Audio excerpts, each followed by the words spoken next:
내가 가용 자본이 1억이 있는 상황에서 갈 수 있는 최선의 선택지이지 않습니까? 이런 지역들이 가격이 많이 하락했음에도 불구하고 반등을 하지 않았기 때문에 충분히 괜찮다라고 생각이 되고. 안녕하세요, 닥터 부자아빠입니다. 오늘 구독자 사연 한번 같이 읽어보고 의견 나눠보도록 하겠습니다. 안녕하세요, 닥부님. 올해 대학을 졸업하고 취업한 지 막 3개월 정도 지난 사회초년생입니다. 나이는 20대 후반입니다. 본가가 지방이라 직장 근처에서 자취를 하고 있습니다. 직장의 위치는 종로입니다. 월세는 현재 500만 원에 60만 원, 월 관리비가 고정으로 10만 원 추가로 나가고 있습니다. 이제 월에 저축은 생활비 제외하고 한 120만 원 정도 하고 있습니다. 현재 고민인 것은 부모님께서 결혼할 때 보태라고 미리 한 1억 원을 차용 형식으로 주신 상황에서 서울의 아파트를 청약으로 계속 도전을 해야 할지, 아니면 거주하고 투자 목적으로 작은 아파트나 소형 빌라를 매수할지, 혹은 지금처럼 계속 월세로 거주를 하면서 절약 저축을 하며 다음의 기회를 봐야 하는 것인지 전혀 갈피가 잡히지 않습니다. 제 상황에서 어떻게 하는 게 최선의 선택일지 간략한 조언 주시면 정말 감사하겠습니다. 이렇게 사연 주셨고요. 제가 정리해가지고 말씀을 드리도록 하겠습니다. 크게 이제 질문이 두 가지가 있는 것 같습니다. 청약에 대한 부분, 그리고 집을 사야 되는가 말아야 되는가, 사야 되면 어떤 걸 사야 되는가,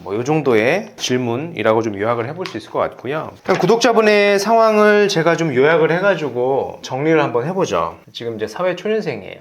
보통 이제 사회초년생 분들은 사실 이런 주택에 대한 매매 고민을 잘 하진 않는데 벌써 이렇게 고민하는 것 자체가 좀 대견하다라고 저는 생각이 되고요. 입사한 지 지금 보면 3개월 남짓 되신 거예요. 얼마 되지 않았죠. 연봉은 3,500에서 성과금 하면 4,000 정도까지 이제 받는다라고 하셨고요. 서울 인근 대학로 근처에서 월세로 거주 중이에요.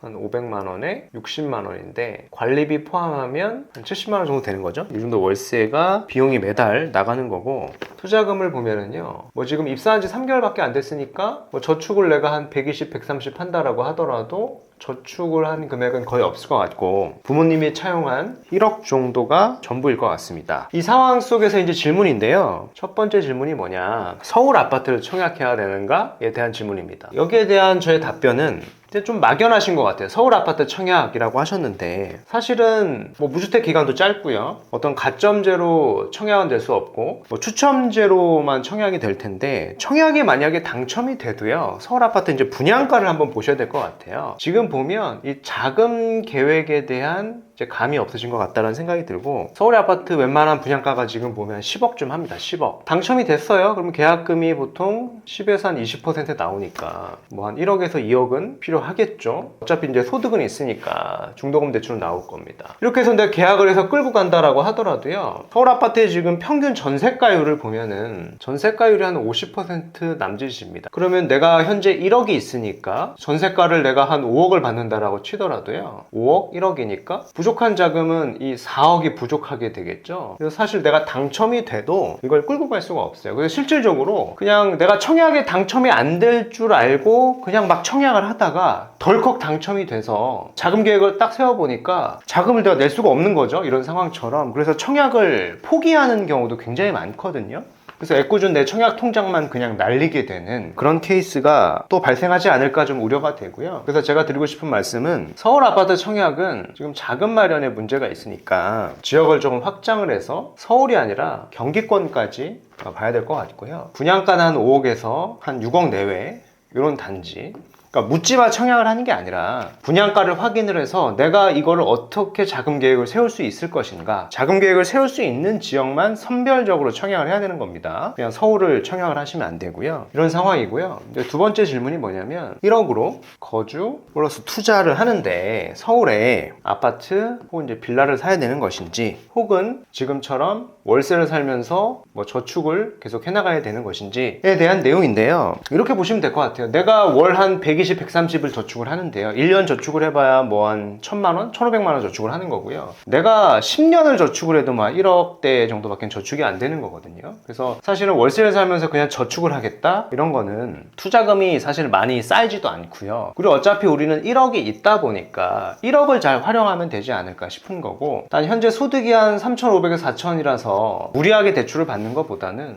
현재 1억의 시드가 있고 플러스 한 2억 정도만 담보대출을 활용한다라고 하면 한 3억대 주택을 좀 보시는 게 어떨까라는 생각이 좀 들고요. 2억의 담보대출 이자를 계산해보면 사실 지금 내는 월세가 한 60에서 70입니다. 관리비를 포함을 해서요. 사실 큰 차이가 있질 않아요. 근데 우리가 그냥 월세를 살면서 그냥 60, 70을 내는 거는 다 없어지는 돈인데, 내가 3억짜리 아파트를 사서 투자를 해서 내가 거주를 하면서 얘가 시세차익이 나고 자산이 올라간다는 얘기는 그만큼 이제 내가 자산을 불릴 수 있는 기회를 가지는 거니까 비교 대상은 아닐 것 같다라는 생각이 들고요. 그래서 저는 1억으로 거주하고 투자는 하시되 서울의 아파트나 빌라 한 3억대 정도를 보시는 게 어떨까라는 생각이 좀 드는 거고요. 정리를 좀 해보면 지역이 이제 있겠죠. 상품을 보면 이제 아파트가 있겠고, 두 번째는 이제 빌라가 있겠죠. 이제 빌라는 그냥 빌라가 아니라 이제 재개발 구역을 보시는 게 좋을 것 같고, 투자를 해야 되니까요. 아파트는 지금 3억으로 가능한 데가 이제 노원이나 뭐 창동 일대, 이제 소형 아파트는 이제 볼 수가 있다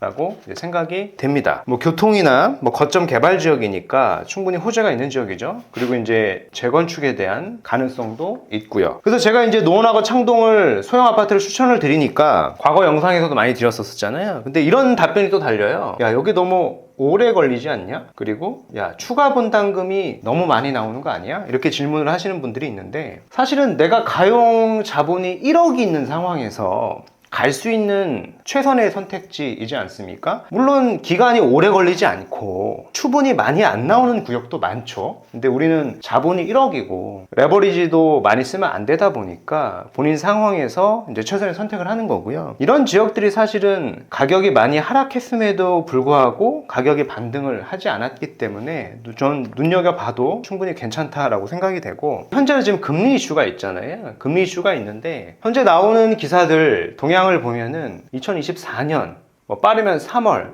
늦으면 6월 혹은 뭐 10월에는 금리 인하가 될 것이다 라고 발표가 되고요. 내년 초에는 또 신생아 특례 대출들이 나오고요. 뭐 그런 수요들이 금리 인하 시점과 맞물리면서 이런 수요가 다시 살아날 수 있는 지역이다 라고 생각이 됩니다. 그래서 이런 지역을 보시는 게 좋을 것 같고, 빌라에 대한 투자는 제가 우선순위가 있다라고 말씀을 드렸었죠. 첫 번째가 사시가 난 거에서 관처가 난 거를 봐라.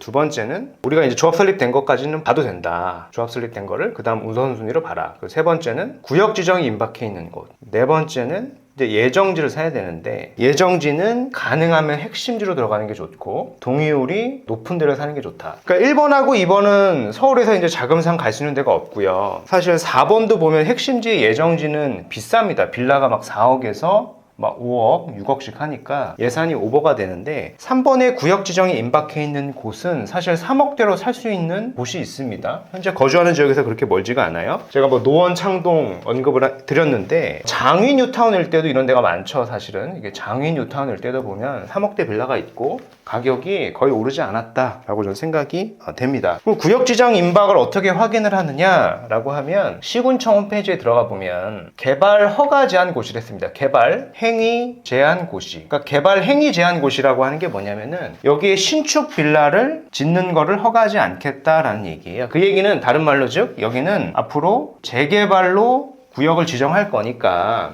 신축 행위를 하지 말아라라는 내용입니다. 그래서 이런 구역이 사실 시군청 홈페이지에 들어가 보면 대부분의 구역들이 다 나와 있고요. 지역까지 다 세세하게 나와 있으니까 그 안에 있는 빌라 구역을 사시면 되는 겁니다. 그죠? 그래서 저는 의견을 종합적으로 드리고 싶은 게 뭐냐면은, 뭐 청약에 대한 얘기를 하셨는데 현재 자본 1억으로는 서울 아파트 청약을 해도 자금 마련 이슈가 생기니까 경기권 일대까지 확장을 해서 자금 계획에 맞는 지역을 선별적으로 보는 게 맞고, 두 번째에 대한 질문은 지금 월세를 살아도 어차피 내가 들어가는 자본이 70만 원 가량 들어가는데 이건 없어지는 자본이니까 담보대출 한 2억 정도만 받으면 한 3억대 정도 되는 주택은 우리가 살 수가 있습니다. 투자성이 있는. 그래서 이런 주택들로 아파트나 이제 빌라를 보면 되고, 이제 빌라는 구역 지정이 임박해 있는 데를 보면 된다. 정리를 해보면 우선순위는 아파트가 1번이고요. 그리고 빌라, 재개발 구역 지정 예정지가 2번이고요. 경기권 청약이 3번입니다. 이렇게 우선순위 3가지로 좀 정해가지고 자산시장에 한번 거주하고 투자로 검토를 해보시는 걸로 의견을 드리겠습니다.